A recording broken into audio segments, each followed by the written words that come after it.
todos, señores y señoritas. Bueno, una frase muy significativa, hablando del campo de las ciencias naturales.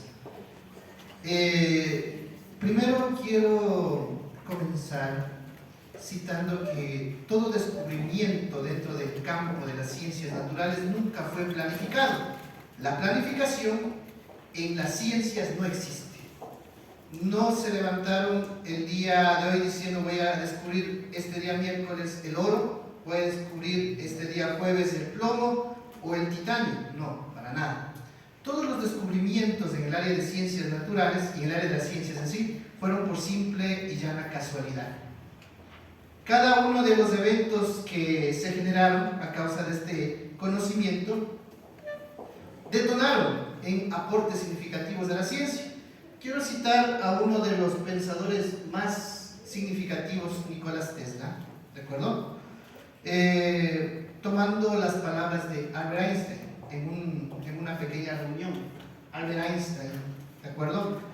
Y varios científicos de la época se reunieron, le preguntan a nuestro amigo Albert Einstein, ¿qué se siente tener tanto conocimiento?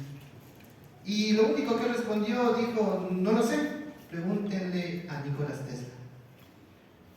Miren la significativa respuesta que dio, podemos decir que puso por delante, supo aceptar su inferioridad, en este caso académica, con respecto a una persona que en su momento fue muy significativo. ¿Cuál fue uno de los estudios significativos de Nicolás Tesla? Algo tan simple que nos sirve hasta hoy en día, que todos utilizamos a las 24 horas del día. Él estudió la electricidad y los campos magnéticos. La electricidad, de primera instancia, todos tenemos la idea errada de que Thomas Alva Edison nos ayudó en ese campo de estudio con la primera bombilla, pero no fue así. Nicolás Tesla, una persona que trabajaba en patentes, ya tenía esa patente ya estudiada, ya analizada, ya fundamentado su principio, y con ayuda de esa patente fundamentó varios principios que luego desembocaron en lo que es el electromagnetismo. El electromagnetismo puede decirse que es una ciencia que estamos nosotros actualmente en el boom. Nos sirve para que podamos escuchar en este momento las palabras que yo menciono a través del parlante, para que su celular vibre cuando le llamen, para que una onda estacionaria que viene desde una longitud gigantesca recaiga en su celular y pueda generar una intercomunicación. Todo eso estudia y todo eso abarca una simple idea que se fundamentó en coger un pedazo de metal, un pedazo metálico de hierro, envolverlo con simple alambre de cobre, fluir electricidad a través de ese metal, y desde ahí inició todo ese proceso del electromagnetismo. Inventos tan significativos también a lo largo de la historia, como, mal utilizados y mal encaminados, como la pólvora.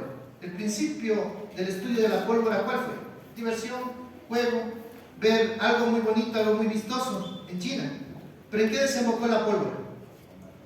Guerras, conquista de naciones, imagínense. Y no es que el descubridor de la pólvora se centró en tener o en conquistar naciones, no, para nada. Los que tenían el poder específicamente eran los reyes, las personas que estaban a cargo de suministrar, de dar los recursos necesarios para que ese grupo de científicos, ese grupo de estudiosos puedan hacer más pólvora y utilizarlo y encaminarlo bajo ese precepto. ¿Sí? ¿Qué más podemos citar? Nuestro amigo Albert Einstein tuvo una gran debilidad, grandísima.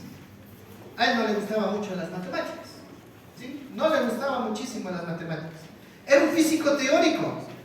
Él imaginaba con la mente, bastaba que con la mente él veía cualquier fenómeno físico y ya a su alrededor estaba toda la conjetura que conlleva a la determinación de ese fenómeno físico.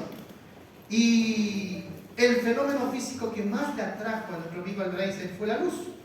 Se imaginó él como un fotón que viajaba desde el Sol hasta la Tierra. Desde el Sol hasta la Tierra, imagínense, una velocidad terrible, terrible. Pero él se imaginó estando al lado de ese fotón. Y desde ese principio generó varios postulados, hasta llegar al punto que determinó una ecuación muy significativa hoy en día, que la energía es igual a la masa por la velocidad de la luz al cuadrado. Eso implica que si una partícula puede alcanzar la velocidad de la luz, esta partícula puede crecer infinitamente y desprender energía a lo máximo, lo que implica que se generó ese fenómeno, la bomba nuclear. ¿Y cómo desembocó eso? Nuevamente, la intervención humana, ¿en qué generó? En guerra. Aprovechamos esa simple ecuación: energía es igual a masa por velocidad de la luz al cuadrado, en conflictos bélicos, en conquistar territorios. Lo que una simple ecuación, un simple razonamiento conllevó a que en malas manos sea aprovechado por otras personas. ¿De acuerdo? Sí, bueno, esa es síntesis. Existen muchísimos autores, muchísimas características más y muchísimos eventos dentro del campo de la física que se puede analizar y que han conllevado este precepto. Pequeñas ideas que en malas manos han desembocado tragedias, ¿sí? Mal utilizadas. Y de igual forma, lo contrario, las pequeñas ideas bien canalizadas nos dan ahora los beneficios tecnológicos de los cuales aprovechamos hoy en día. ¿Sí? Eso nada más. Gracias.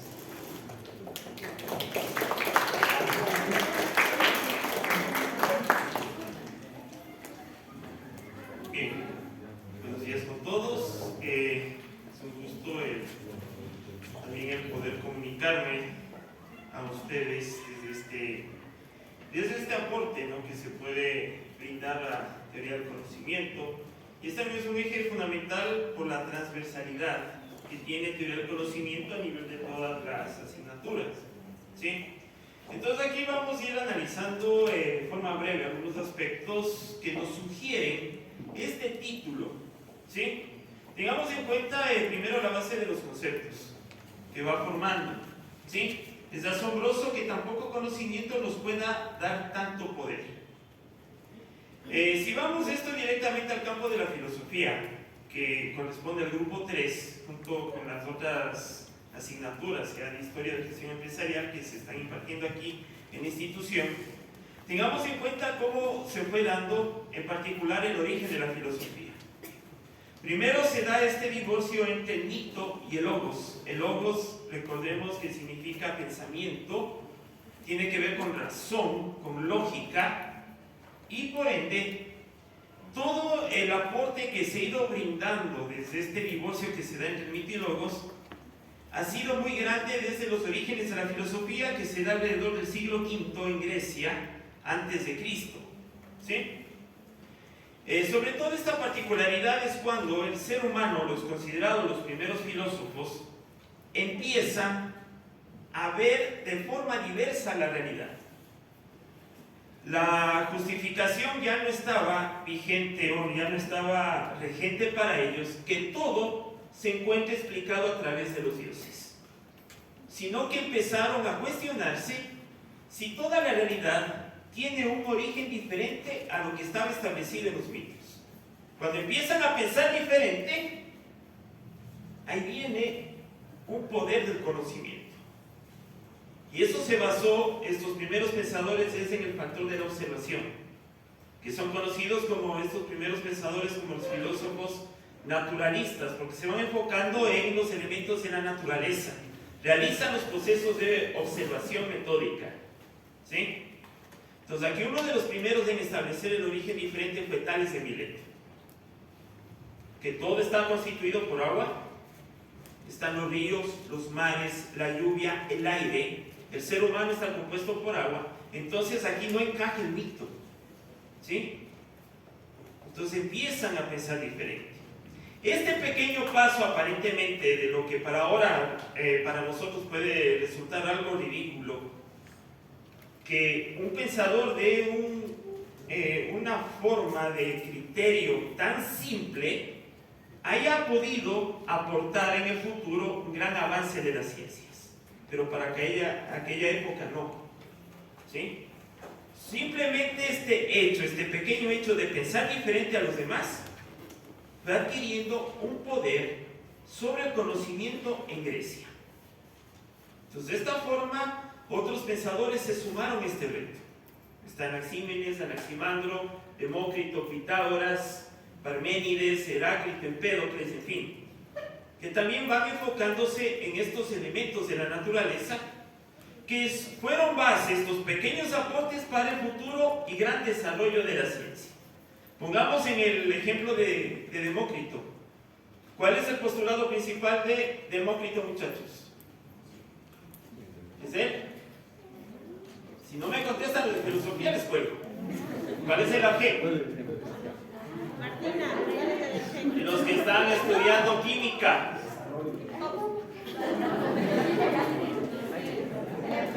El átomo. ¿Sí? Miren, este concepto que data alrededor del siglo V a.C. causó revuelo. No es que quedó estático este conocimiento, sino que siguió adelante. Demócrito no utilizó los instrumentos que existen ahora, estos microscopios electrónicos de alta gama, qué sé yo. Él utilizó eso a través de la observación en triturar en partículas los cuerpos hasta un polvo. Y esa es la partícula más pequeña según estuvo estableciendo Demócrito.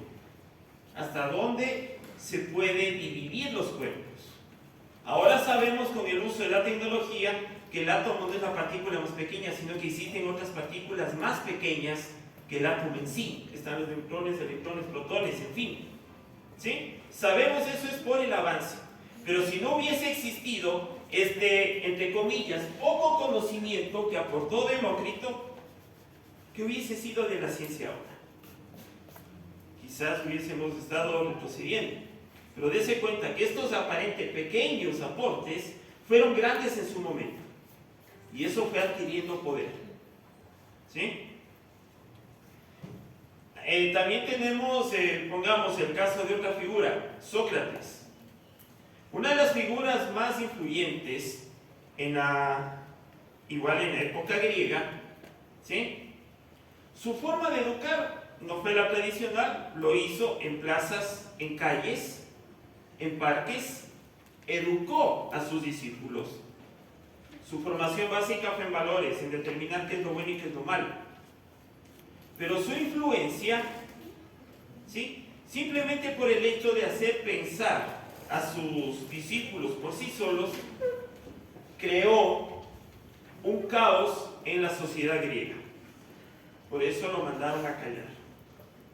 Y ahí en cambio el poder fue negativo, porque fue el poder de las autoridades que lo enviaron a juicio y lo sentenciaron a muerte.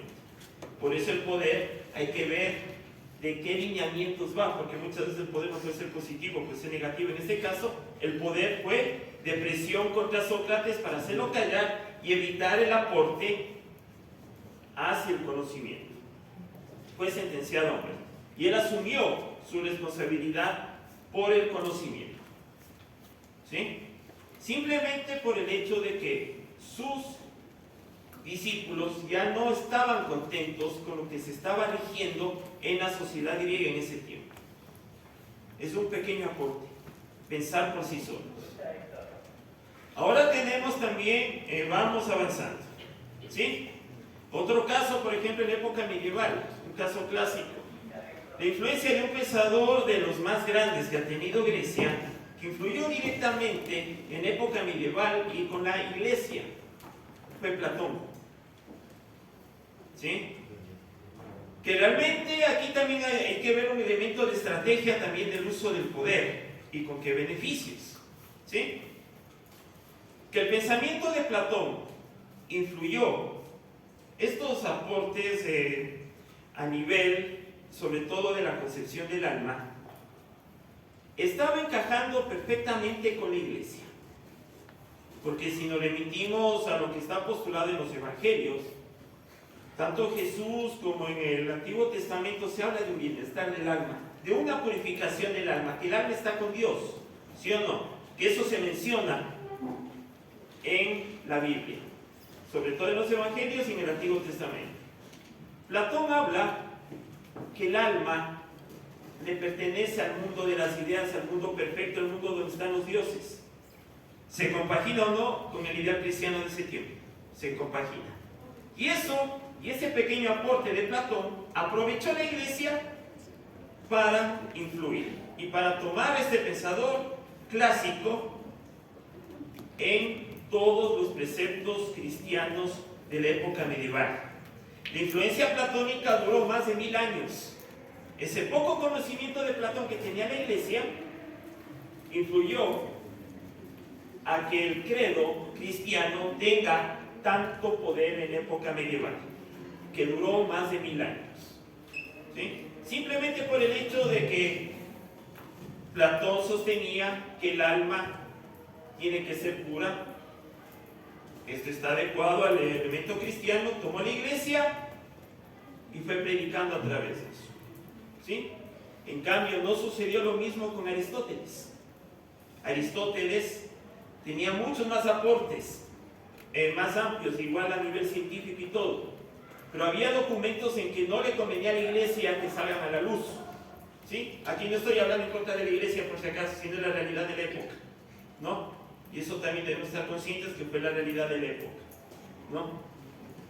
Que Aristóteles, por ejemplo, él realizó algunos escritos, sobre todo en Ética Nicómaco, que habla sobre la felicidad, sobre la risa. Eso no estaba acorde a los principios cristianos de ese tiempo, porque el cristiano de ese tiempo tenía que vivir en el sufrimiento. ¿Cómo es posible que el creyente esté feliz si a su Salvador lo ejecutaron, lo mataron, lo sentenciaron a muerte? ¿Cómo puede estar el creyente feliz por eso? Por eso no encajaba Aristóteles en ese tiempo, porque la Iglesia tenía presente el precepto de que si su Salvador sufrió, el creyente tiene que hacer penitencia para purificar su alma. Sócrates estaba fuera del criterio medieval, de la época cristiana, no así con los musulmanes y con los judíos, porque ellos sí rescataron a Aristóteles, ¿sí? En cambio, ese elemento cristiano no. Y hay que hablar morochamente, porque eso le convenía a la Iglesia en ese tiempo, ¿sí? Mantener el control y ejercicio del poder tanto a nivel de la fe como elemento político, ¿sí? Ya que nada se podía hacer sin la autorización de la Iglesia. Todos esos aportes permitieron de que se vaya desenvolviendo el auge del pensamiento. Ese pequeño aporte platónico permitió que la Iglesia tenga mucho poder. ¿Sí? Son casos específicos que se ha podido rescatar de este ámbito. ¿Sí? Muchas gracias.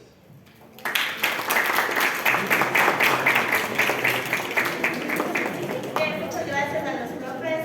Vamos a abrir entonces el foro de preguntas y vamos a dar la palabra. Solamente, profes, para las respuestas que sean muy concretas. Las respuestas no nos alarguemos mucho porque los chicos deben acumular participaciones y hay algunos que no participan. Bien, vamos con Marco.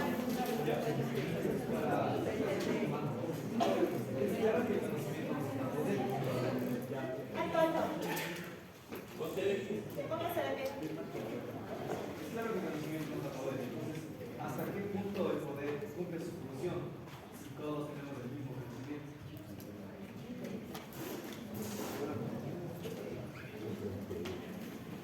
¿Hasta qué punto? ¿Hasta qué punto el poder cumple su función El poder cumple su función si todos tenemos conocimiento. Entonces, a ver, aquí también hay que tener en cuenta que la cuestión del poder también se va adaptando de acuerdo a las diversas realidades y contextos, ¿sí? En el cual estamos presentes, ¿sí? Porque no todos tenemos acceso al mismo conocimiento, porque también depende de nuestra realidad económica, social, cultural, política, religiosa, ¿sí? Y eso, si quiero o no, hay un poder imperante que va a a doblegar y también a manipular hasta donde nosotros tenemos acceso al conocimiento. Por eso, si podemos decir que todo el conocimiento está libre, no, porque siempre hay un control que predomina. Y esa es una pregunta de una cuestión filosófica, lo que mencionaste. Cuestión filosófica. Carita. Esta pregunta va para las ciencias naturales. El conocimiento siempre va a ser inversamente proporcional al poder. Es decir, si el conocimiento aumenta, el poder disminuye, o al revés, si el conocimiento disminuye, aumenta el poder. Más bien dependería mucho de los factores, inversamente proporcional. A más conocimiento, menos poder, no creo. Porque si yo tengo mayor conocimiento, me desenvuelvo de mejor manera en el medio en el cual me encuentro yo sumergido. Y al tener mayor conocimiento, yo tengo una ventaja académica con respecto a los demás. No creo que sería inversamente proporcional el conocimiento. Siempre el conocimiento nos da mucho más poder y mucho más significativo. Belén. ¿Quién determina que es poco o mucho conocimiento? Esa es una muy buena pregunta. ¿Quién determina?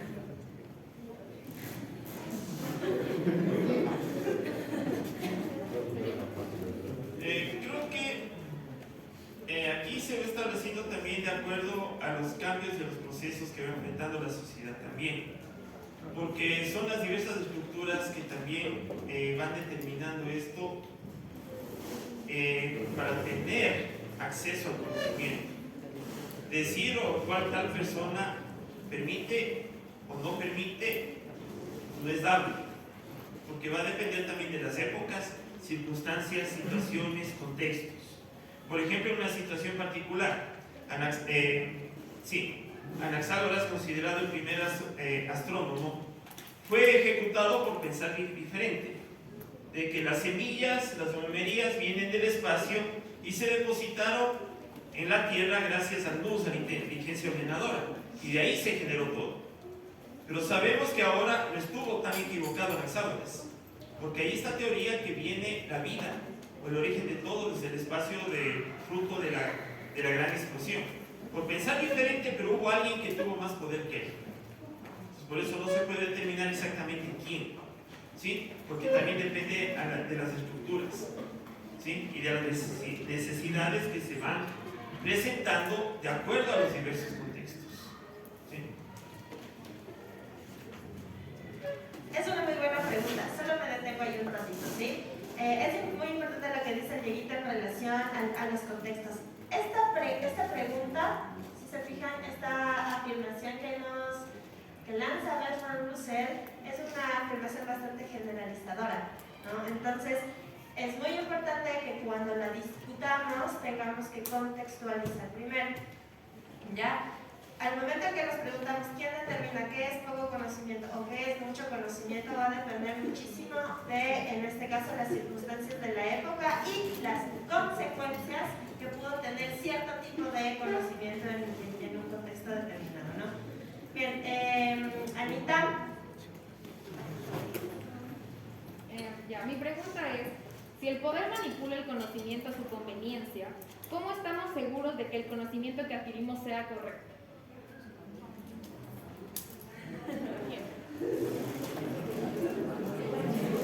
Pero hay que hacer un contraste, ¿no es cierto? ¿Quién determina que sea correcto en las ciencias?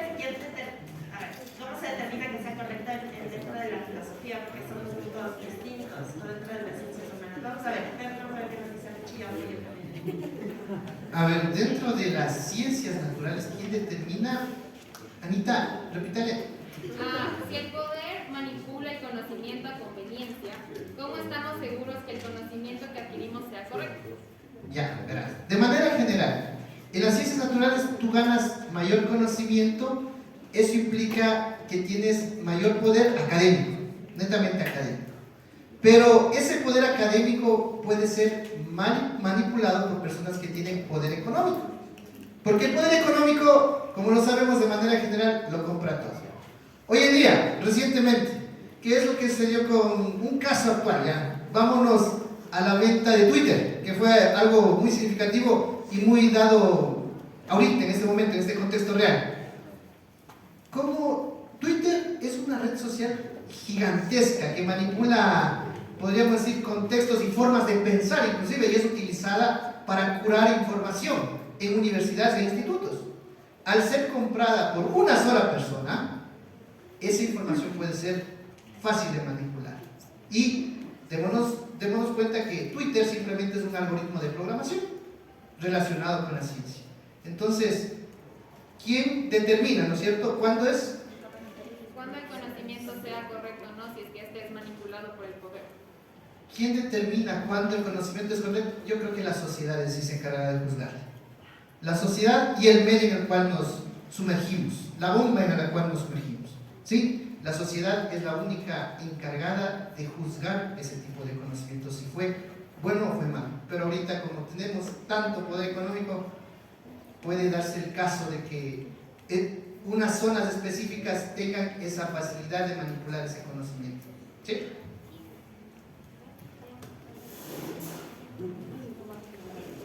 Igual esto, comparto con lo que dijo Richard, depende también de las sociedades, ¿sí?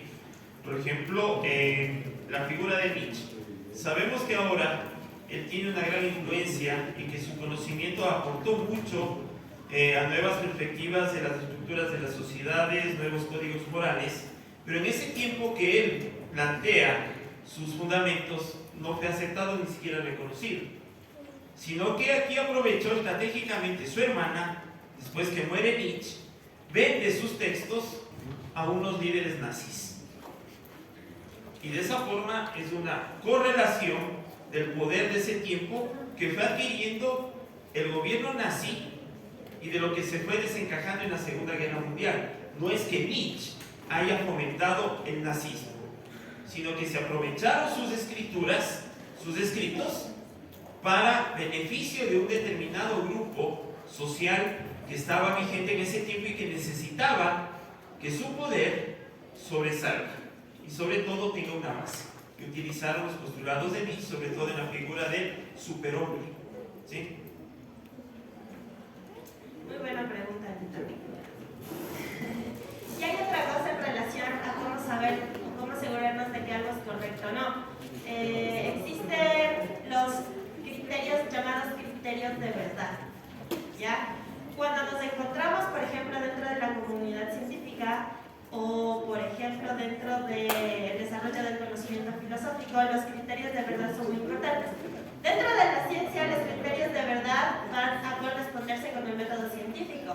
En la filosofía van a corresponderse con la lógica, la deducción y los métodos netamente racionales de pensamiento, ¿no? Entonces es otra manera de poder responder la pregunta de Lerita. A ver, vamos a darle la palabra a Pierre. Vamos, Pierre, buena pregunta, verás. Esta pregunta va para las ciencias humanas. ¿Está determinado el comportamiento humano por el conocimiento que posee? Está determinado el comportamiento humano por el conocimiento que poseemos.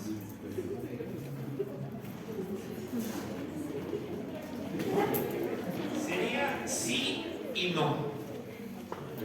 ¿Sí? ¿Por qué motivo? O depende, ¿no? Porque muchas veces aquí también vemos la cuestión del condicionamiento, que son limitaciones que uno se puede poner y que también factores externos ponen al ser humano, ¿sí? Sobre todo en este manejo de la libertad. También el manejo de la libertad tiene que ver con la cuestión del pensamiento de la razón, ¿sí? Entonces ahí sí puede haber un condicionamiento. Por ejemplo, elementos de avance científico en época medieval no fueron dables, ¿sí? Era imposible pensar diverso a lo que estaba estructurado a nivel de la iglesia. Entonces ahí influyó, ahí hubo un condicionamiento a que se ponga un límite a los aportes. Por ejemplo, por eso no fue que se haya dado un buen desarrollo de la teoría heliocéntrica, aunque eso ya estaba vigente, ¿no? Desde antes mismo. Hay unos postulados de Hipatia de Alejandría alrededor del año 300 que ya empieza a hablar de esto, pero por el hecho de ser mujer fue ejecutada, fue quemada, ¿sí? No fue escuchara su voz, ¿sí? Porque no le convenía a los líderes de ese tiempo. Entonces ahí hubo un control, un condicionamiento. Pero en cambio ahora las teorías son más aceptadas, más libres, ¿sí?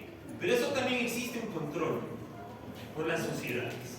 Entonces por eso aquí va a depender también de los factores que van a influir si es que este conocimiento sea real o sea verdadero.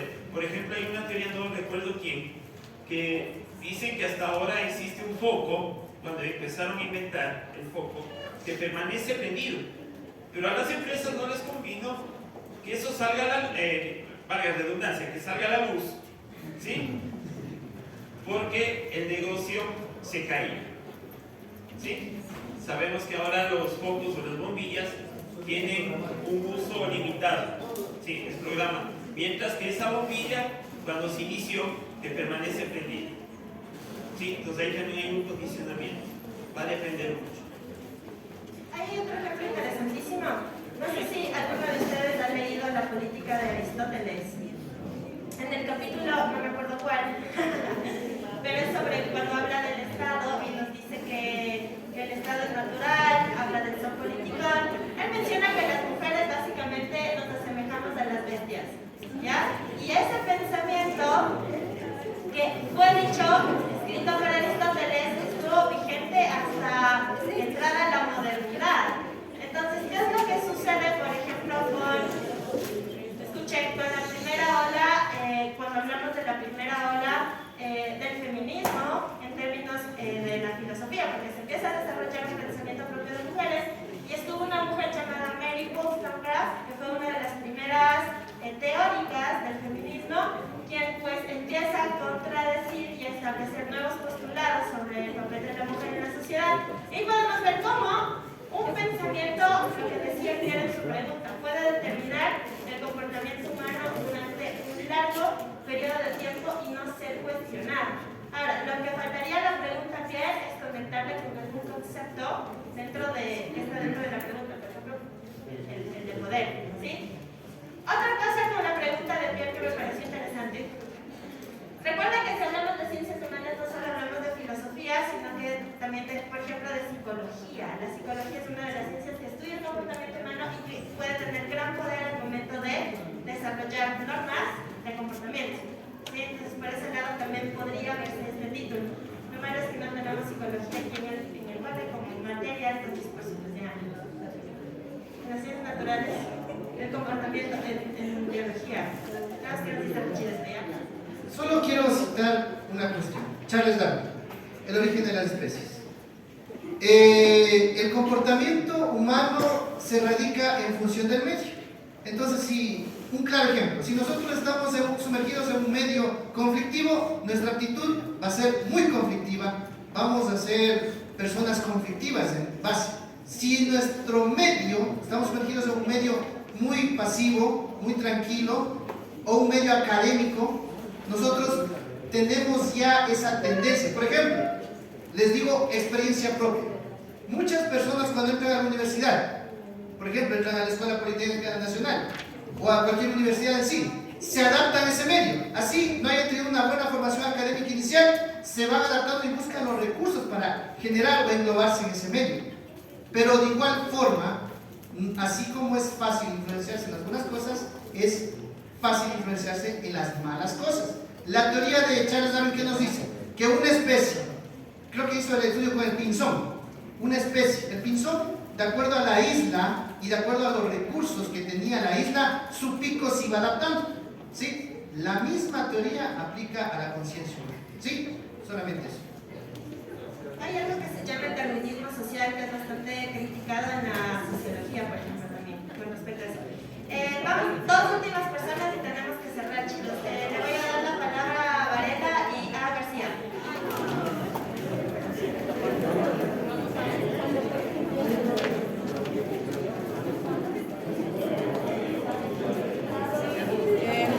Pues, por favor, vamos ya a ir terminando porque creo que tienen prueba. ¿Hasta qué punto es socialmente correcto que se enseñe conocimientos que puedan llegar a ser usados con fines peligrosos?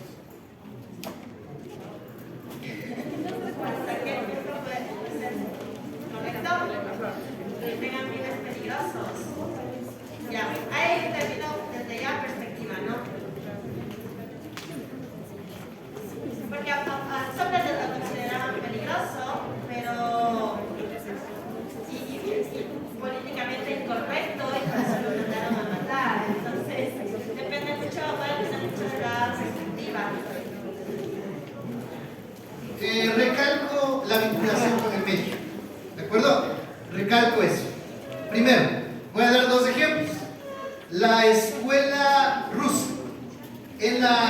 la física en sí, en Rusia era algo que se debía demostrar y debía estar presente.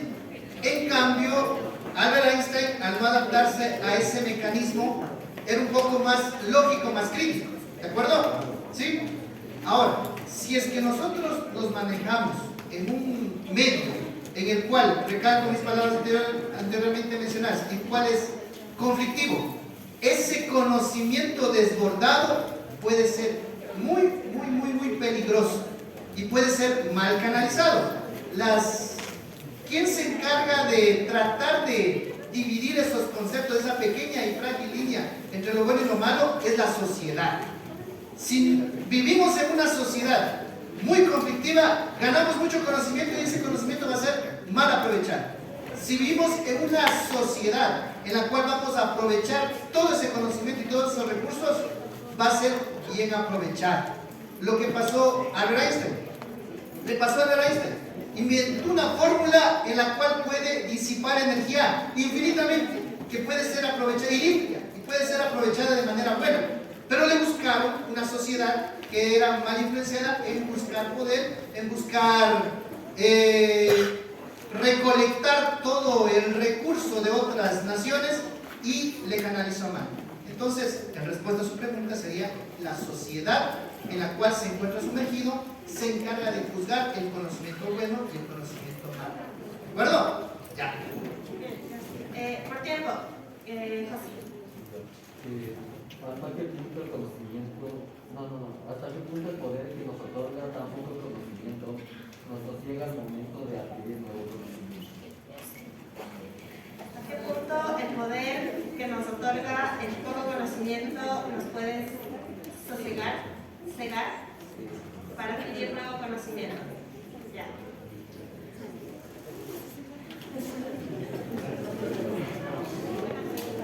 Sí. A ver, en eso también, por ejemplo, en casos particulares de lo que está ocurriendo, tenemos, por ejemplo, otra figura, Nicolás Maquiavelo, por ejemplo, ¿sí? Que a él se le dice comúnmente que él ha aplicado que el fin justifica los medios, que supuestamente él mencionó. Ahí hay un poco conocimiento que ha sido mal utilizado y que nos ha cegado. ¿A qué me refiero? Porque él nunca dijo esas palabras, sino que es producto de la interpretación de su libro El Príncipe. Es una dura crítica que hace a los gobernantes italianos de ese tiempo, de la época moderna, ¿sí? Inicios de la modernidad. Sí, ese es un poco conocimiento que nos ha cegado.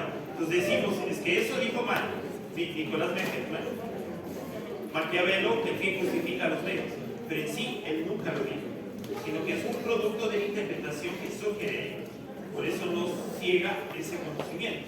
Y otro elemento particular, así breve, retomamos es que hay pocas pensadoras, filósofas, retomemos nuevamente lo que mencioné de Hipatia de Alejandría. Hipatia de Alejandría era de las regentes de la universidad greco-romana más importante a inicios de la época medieval, que fue el Museo en Alejandría. Era la tercera universidad. La primera fue la Academia de Platón, el segundo el Liceo de Aristóteles y el tercero fue el Museo, ¿sí?, de Alejandría, que ella era regente.